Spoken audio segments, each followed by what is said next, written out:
నీ జీవితాన్ని అసహ్యంగా చూశాడో ఆ యజమానుడే నీ పాదములు పట్టుకొని క్షమాపణ అడిగే విధంగా చేస్తాడు. హల్లెలూయా, హల్లెలూయా.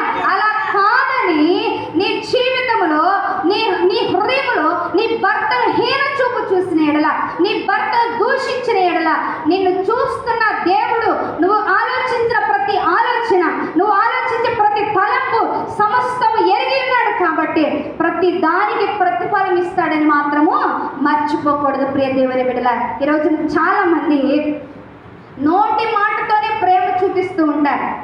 ఏమండి, నోటి మాటతోనే ప్రేమ చూపిస్తూ ఉంటారు, మనసులో మాత్రం క్రూరత్వంతో నింపబడుతూ ఉంటారు. కానీ దేవుడు కోరుకునే ప్రేమ అలాంటిది కాదండి.